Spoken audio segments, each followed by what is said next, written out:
I think that I'm just stating facts. And, some people are born and they're like that. And he's one of them. And yes, ultimately, yes, he knew what he was doing. He bought the ECW, and he buried it, not into the ground, but under the ground.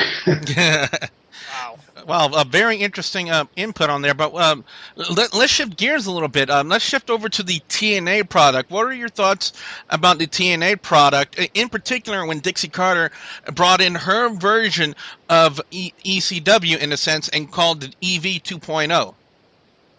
I have no clue. I don't even know. Honestly, I'm not trying to be, smart ass, but I really don't know what you're talking about because I stopped watching professional wrestling on television years ago. Now, now for the past few weeks or a couple of months, I don't even have cable anymore, because it's all crap. It's horrible.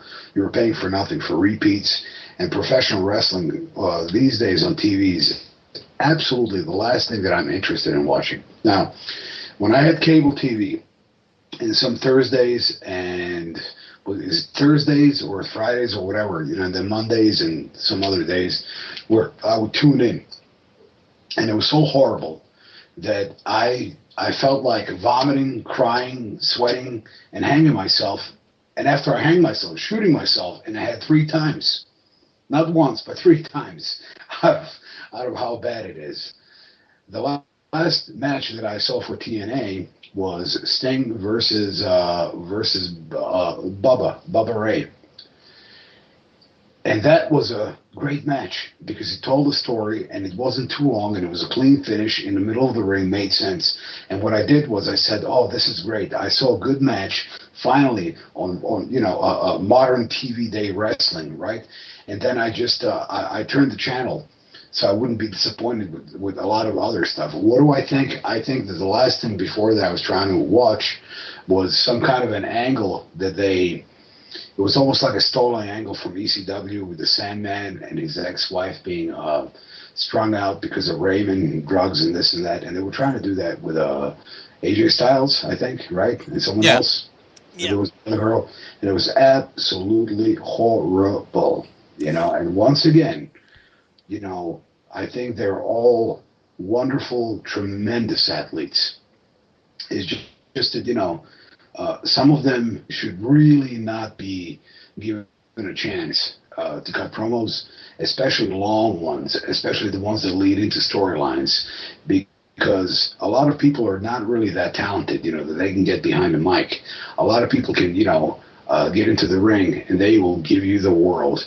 Once they get behind a mic, forget about it, and I don't want to name names, but there are, I would say most of the talent in TNA, from what I see when I tune in and when I give it a chance and then I see a promo, it is really, really not that good. I don't think that really good coaches to teach them how to get in touch, how to be one with yourself. Anyone could go in there and work hard and, work stiff and do all these moves and everything. But, how many Jake Roberts do you see out there in the world these days? Not Not too many. many. Not many. Or even Bob Backlund. Would say, "Oh, he's not boring." That guy would look into that. He would look straight into that camera and tell you exactly that he will lose his last drop of blood, Spiros Ariane, you understand, or Ivan Koloff or whoever, and but he'll walk away with pride, and you believe that, you believe that. Greg Valentine, when he would cut a promo, I have no competition here, I was like, oh my God, this dude really wants to kick some ass. Back in the day, these guys were Arn Anderson, right? Joe LeDuc with the crazy eyes and the whole thing. Those guys, unfortunately, they're you know, I'm sorry, but these guys these days, um, meaning talent guys and the girls, they're tremendous at what they do. They look great. They're wonderful. They're all great looking. I have no problem with that. And you know what? They deserve to be there because they work very, very hard. And they probably deserve 10 times more than what they're getting. However, I think that they do not have the right coaches to teach them how to go about and put yourself over without having a 20 fucking minute match. You understand? Yeah.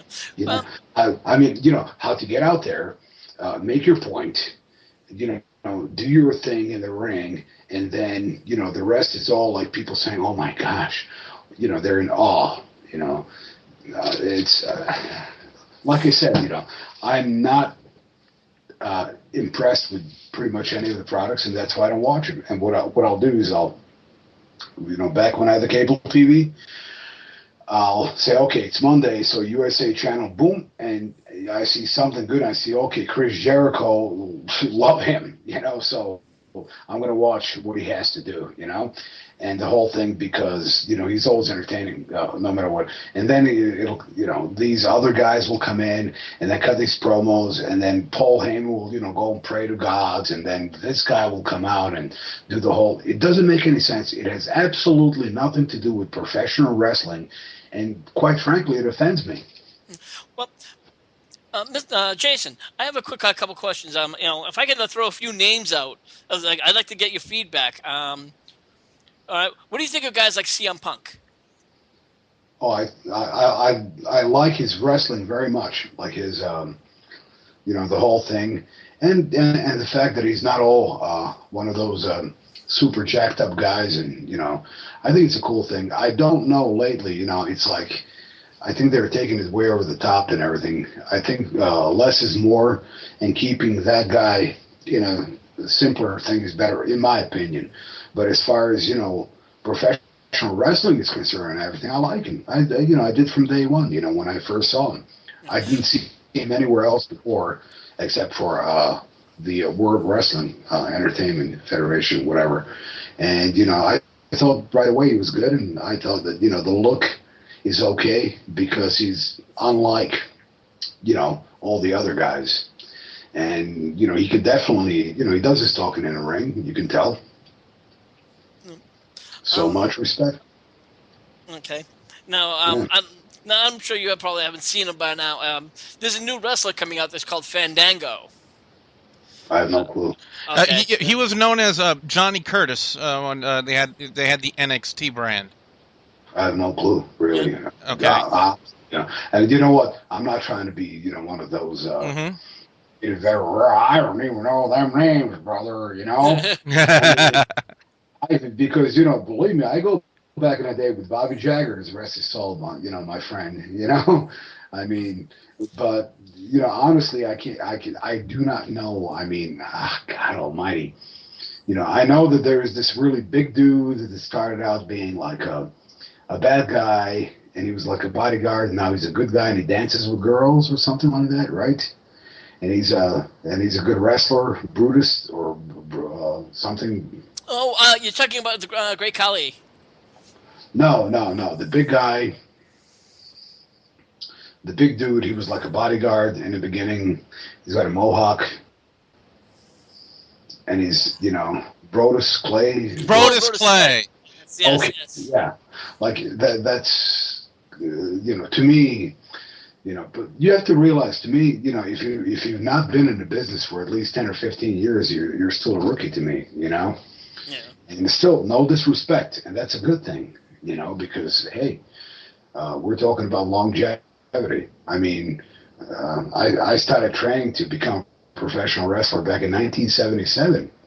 And it wasn't until, you know, the early 80s when I really got to, you know, get out there and, you know, wrestle shows that meant something, and met people, you know, like back in the day, Johnny Rods and Dom DiNucci and Patera and all those guys. I mean, you know, that, so to me, anyone that really has not been in, you know, in the business for the last 10 or 15 years, you know, I may not know who they are, you know. And, you know, that does not mean that I'm trying to, you know, be a smartass or anything like that. I know there's a lot of great talent out there. It's just, you know, I don't watch it because I'm very gun shy. You understand? Yeah. What I see a lot these days, it's, you know, there's a lot of garbage, and two things that make it into garbage. Promoting, one thing, and a lot of the wrestlers that you see these days, there are a lot of um, people out there that do not belong in a ring, because they're absolutely an insult to this profession. At nearly 50 years old, I'm sure I can run circles, around most of those kids out there, but then, I see a few that really deserve to be there. And I hope that, those are the ones that make it, and like I said, I get my information over the internet. People say, check this guy out, check that guy out. And I will look at it, like YouTube or whatever. But as far as you were throwing names my way. God, I went way off course with that. Go ahead. Any other names? Actually, yeah, there is one, and this is one that's been really a big conversation piece, and that's the Undertaker. A lot of people think that the Undertaker should kind of lose his streak and drop hit that streak to like maybe somebody underneath him rather than like a big name. What do you think?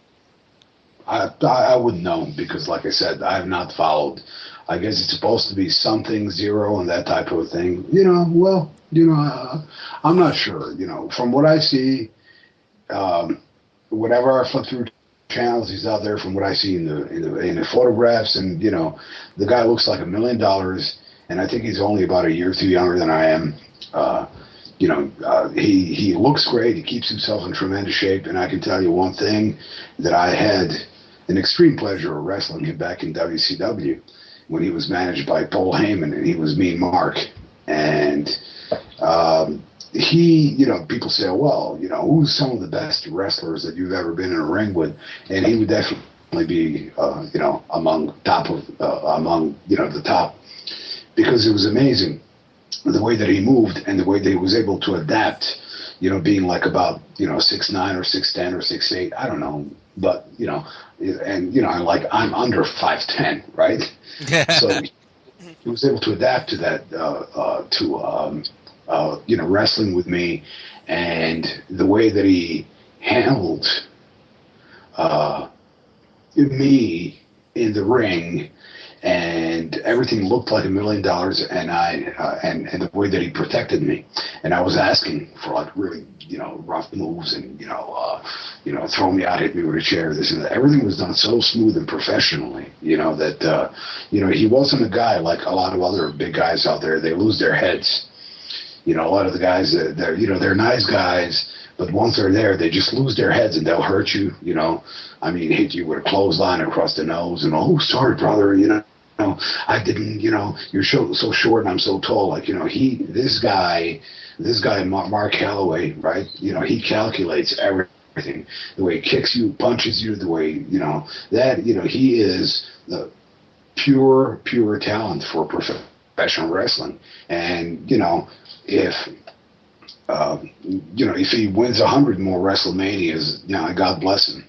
Because I think that, in my opinion, anybody who works like that and who has that type of work ethic, like that man does, and looks the part, doesn't age, is not stumbling to the ring fat or drunk or skinny or strung out, why not? And he's still making money for the company, and I think he should do great for himself. And God bless him, and I hope, like I said, I hope he has a long, healthy career. Fair enough. I've never really looked at it that way, and that's a very fair point. One other person that people are looking. Go ahead. People are looking at it, from another. I see it from the way that like I've, especially guys that I've been in a ring with, and then from what I've, I didn't start, at the top. Like most of these young people these days, they don't know what it's like traveling, doing jobs, and getting beaten, night after night, and then hoping you get a house show, hoping you get 2 or 3 matches a night, for TV, so you make a little bit extra money, things like that. These kids these days, they're pretty much spoiled. They may work several times a week, but it's not like we used to do. We were not treated like that, and given a chance. So, you